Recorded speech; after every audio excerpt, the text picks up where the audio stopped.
Assalamu alaykum suyumlik do'stlar. Mush vaqtinglar xayrlik bo'lsin. Tövəndə huzurunlarga Bowam Eytqan Hikmetler degan kitaptin Etinimu Oyla degan hikoyani anlatımız. Yaxtırıp anlagaysizlar.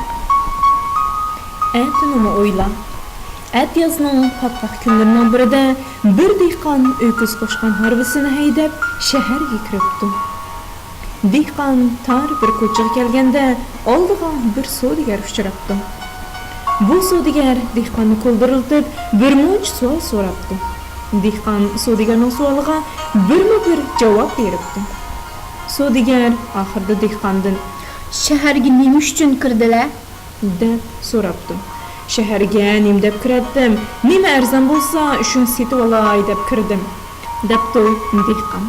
Toza ipi keldi deb o'ylagan savdogar xo'shalligidan Emse mende bir arvini bir tengiga sotadigan narsa bor, olamdilar deb so'rabdi. Ma'qul olay debdi dehqon. Savdogar dehqonning uyining oldiga boshlab berib, eshikning oldidagi patpaqni ko'rsatibdi va Bunu patqaqdan 5 harov usti bitib 5 tengi bersizlar debdi.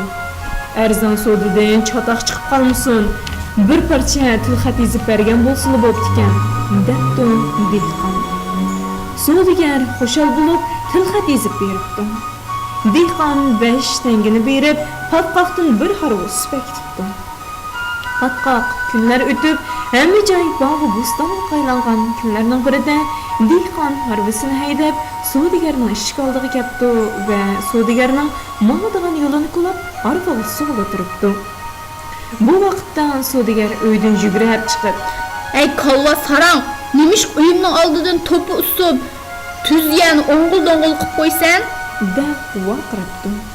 Dehqon miyig'ida kulib qo'yib, "At yozda patqaqni sahroga chiqib ketolmagandim, endi uning to'pisini ilib chiqib ketaman" debdi. "Bu kazzab, chapsan yo'lingman, bo'lmas ko'rgilikingni ko'rsatman" debdi savdogar ochchig'idan qo'lini shiltib. "Ohoy, kazzab qaysimizkin? Kim ko'rgiligini ko'rib, kimning chavzi chiqdi yeylakin, savdogar xo'jam?" debdi dehqon masdan kulib qo'yib. Savdogar xalq olam oldida nomus qilishdan qo'rqib, dehqonning 5 tangisini berib, haydab etmoqchi bo'ldi.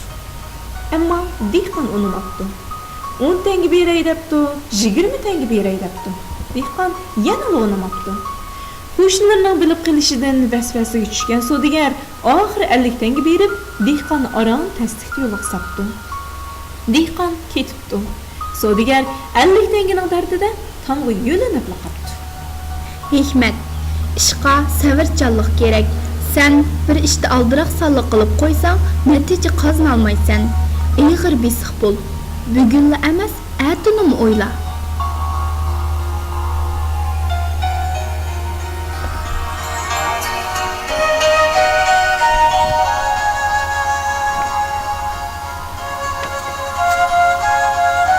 Suyumlik do'stlar, davomini keyingi sondan anlagaysizlar. Bu hikoyani yozuvchilarga Jenubi Avstraliya Uighur til maktabi o'qituvchilari tayyorladi.